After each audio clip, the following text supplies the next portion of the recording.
TV viewers-നും ഐശ്വര്യത്തിന്റെയും സമ്പൽ സമൃദ്ധിയുടെയും വിശ്വാസംസകൾ.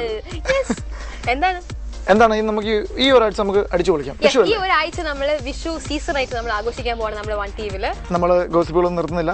പുതിയ പുതിയ ഗോസിപ്പുകളൊക്കെ ആയിട്ട് നമ്മൾ ഈ ഒരാഴ്ച നിങ്ങളുടെ കൂടെ ഉണ്ടാവും. നമ്മൾ എന്തായാലും പൊതുവെ വിശേഷങ്ങളും കാര്യങ്ങളൊക്കെ ആണെങ്കിൽ നമ്മൾ അടക്കൊരുക്കായിരിക്കണം, ക്ഷേത്രത്തിൽ പോകണം, പരദൂഷണം പറയുന്നതാണ്. പക്ഷെ നമ്മുടെ ഗോസിപ്പുകൾക്ക് ഒരു ലിമിറ്റും ഇല്ലാത്തതുകൊണ്ട് നമുക്ക് ലിമിറ്റ് ഇല്ല അല്ലേ? നമ്മൾ കുശുമ്പും കുന്നായ്മ ഒന്നും നമ്മൾ നിർത്തുന്നില്ല. ഇന്ന് നമ്മൾ ബ്ലാസ്റ്റിക് ആയിട്ട് തന്നെ നമ്മൾ ഗോസിപ്പ് തുടങ്ങാൻ പോവാണ്. So let's start today's episode of gossip.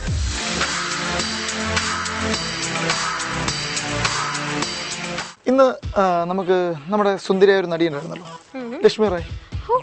Lakshmi Rai. I heard like എന്താണ് ഇരുമ്പ് കുതിര എന്നൊരു പടത്തിന് പുള്ളിക്കാരത്തി വർക്ക്ഔട്ട് ചെയ്ത് പോയി. ബിക്കോസ് കുറച്ച് സൈസ് ഒക്കെ ഉള്ള ഇപ്പൊ ഒരു പ്രശ്നം പറ്റിയേക്കുന്നത് എന്താണെന്നറിയോ? പുള്ളിക്കാരത്തി ഭയങ്കരമായിട്ട് തടിച്ചു വണ്ണം വെച്ച് ആകെ ഒരു വൃത്തികേട് ലെവലിലേക്ക് ആയിരുന്നു. അപ്പൊ കുറെ പടങ്ങളൊക്കെ ഡ്രോപ്പ് ആയി പോയി. പുള്ളിക്കാരത്തി ഏതാണ്ട് നമ്മുടെ ഈ ഇൻഡസ്ട്രിയിൽ നിന്ന് തന്നെ പുറത്തു പോകാനുള്ള പടത്തിലേക്ക് ആയിരുന്നു. പക്ഷെ ഇപ്പൊ ഒരു ശ്രുതി കേൾക്കുന്നു, പുള്ളിക്കാരത്തി എല്ലാരും ഞെട്ടിച്ചുകൊണ്ട് തിരിച്ചു വരികയാണ്. എല്ലാരും ഇങ്ങനെ പറഞ്ഞോണ്ടിരിക്കുകയായിരുന്നു. നേരത്തെ പറഞ്ഞ പോലെ ഇരുമ്പ് കുതിര എന്ന് പറഞ്ഞ് സെറ്റ് ചെയ്ത് പോയി. ആസ് ബിക്കോസ് ഓഫ് എനിക്ക് കുറച്ച് വണ്ണം ഉള്ളത് കാരണം പുള്ളിക്കാരി ഡ്രോപ്പ് ചെയ്യുന്നൊക്കെ പറഞ്ഞു. പക്ഷെ ഒന്നുമല്ല, ഫുൾ സ്വിംഗിൽ പുള്ളിക്കാരി നല്ല മെലിഞ്ഞ് തൊളിഞ്ഞ് ഭയങ്കര സുന്ദരിയായിട്ട് തിരിച്ചെത്തിയിട്ടുണ്ട്. പുള്ളിക്കാരത്തി ഇതിനിടയിൽ വേറൊരു സംഭവം കൂടെ ചെയ്തു. നമ്മുടെ ഓൺലൈൻ നെറ്റ്വർക്കില്ലേ, സോഷ്യൽ നെറ്റ്വർക്കിൽ പുള്ളിക്കാരത്തി ഒരു മെസ്സേജ് ഒക്കെ അയച്ചിരുന്നു. എന്താണ്, നമ്മുടെ ജീവിതത്തിൽ പരാജയങ്ങൾ സംഭവിക്കുന്നത് അതല്ല ശരിക്കുള്ള പരാജയം.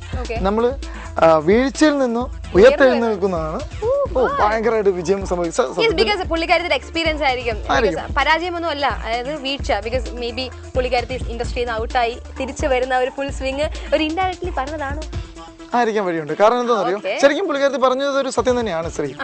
ബിക്കോസ് നമ്മള് വീഴ്ചയിൽ നിന്ന് ഉയർത്തെഴുന്നേൽക്കുമ്പോഴാണ് ശരിക്കും നമുക്ക് ജയിക്കണം എന്നുള്ളൊരു വാശി ഉണ്ടാവുന്നത്. എണീറ്റു. അപ്പൊ നമുക്ക് ഇത്രയും ഒരു നല്ലൊരു മെസ്സേജ് തന്നെ ആദ്യം തന്നെ നമുക്ക് വിഷു ദിവസത്തിൽ നമുക്ക് കൊടുക്കാൻ പറ്റും. അപ്പൊ നമുക്ക് ഈ സമയത്ത് നല്ലൊരു ലക്ഷ്മി റായ് സോങ് ഉണ്ടല്ലോ, കാണാം. So do check out and come right back. സബാനെ ധോണിനെ സിനിമയിൽ എടുത്തു. എപ്പോ? ഹലോ നിർത്ത്. ധോണിനെ അല്ല, ധോണിയുടെ സാന്നിധ്യത്തിനെ സിനിമയിലെടുത്തു. സിമ്പിൾ കാര്യമൊന്നും അല്ല മോനെ. അറിഞ്ഞില്ലായിരുന്നോ? അറിഞ്ഞില്ല. എടാ നമ്മുടെ നീരജ് പാണ്ഡെ ഡയറക്ഷനില് ധോണിനെ അല്ല സിനിമയിലെടുത്തത്, ധോണിയുടെ ജീവിതം. എങ്ങനെയാണ് ധോണിന്ന് അറിയായിരിക്കും മോസ്റ്റ് ഓഫ് ദി ആൾക്കാരും. കഷ്ടപ്പാട് അല്ലെ, ഗ്രാമത്തില് ക്രിക്കറ്റ് കളിച്ച് വളർന്ന് അല്ലെ ഇന്ത്യൻ ക്രിക്കറ്റില് ഒരു വലിയൊരു സാന്നിധ്യം ഇട്ടു. അപ്പൊ ആ ഒരു ടൈം പീരീഡ് ആണ് നമുക്ക് ഫിലിം ആയിട്ട് ചിത്രീകരിക്കുന്നത്. ഈ ഫിലിമിലെ ഹീറോ ആയിരുന്നു സുശാന്ത്. ധോണിയുടെ ജീവിതം പഠിക്കാൻ വേണ്ടി പുള്ളിന്റെ നാട്ടിൽ പോകുന്നു, പുള്ളിന്റെ വീഡിയോസ് കാണുന്നു, പുള്ളിന്റെ കളികൾ കാണുന്നു, അങ്ങനെയൊക്കെ അല്ലേ. ഇന്റർവ്യൂസും ഫിലിംസും ഇന്റർവ്യൂസും നമ്മുടെ ക്രിക്കറ്റ് മാനറിസം പഠിക്കാൻ വേണ്ടി സുശാന്ത് ഒരുപാട് കഷ്ടപ്പെടുന്നുണ്ട്. അത് മാത്രമല്ല, നമ്മൾ ന്യൂസിലാൻഡ് പര്യടനത്തിന് മുമ്പ് ധോണിയെ പോയി കണ്ട് ഇവർ തമ്മിൽ മീറ്റ് ചെയ്തു, ഫ്ലൈറ്റിൽ വെച്ച് മീറ്റ് ചെയ്ത് സംസാരിക്കുകയൊക്കെ ചെയ്തിരുന്നു. അല്ല, ധോണി അനുവാദം കൊടുത്തു എന്നാണ് കേൾക്കുന്നത് അല്ലേ?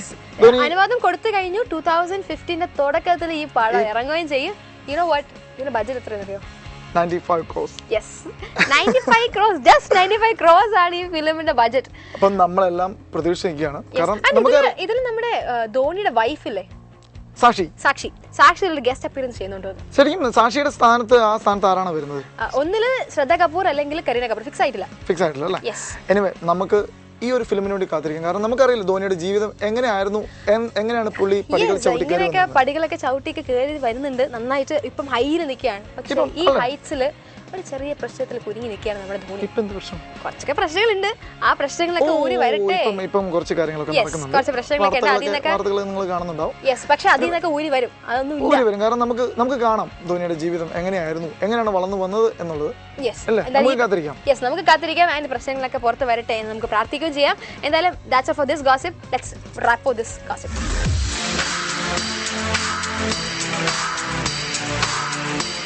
ശ്രീ, നിനക്ക് മൊബൈൽ ഇഷ്ടമാണോ?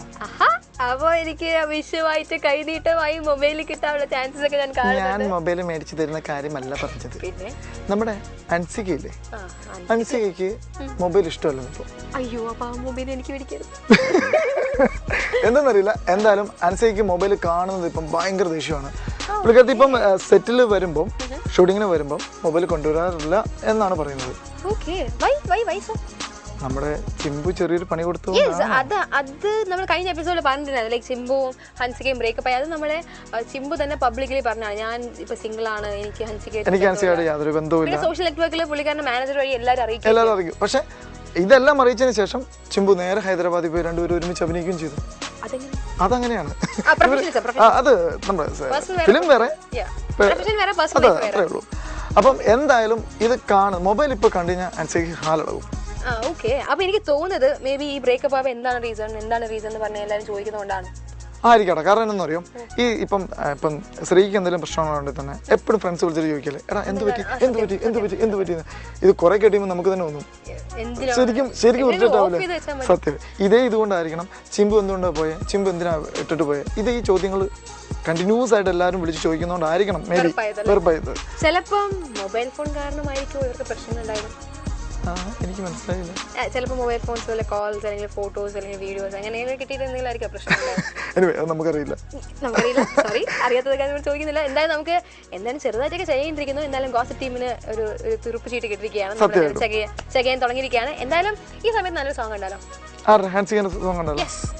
Do check out and come right back.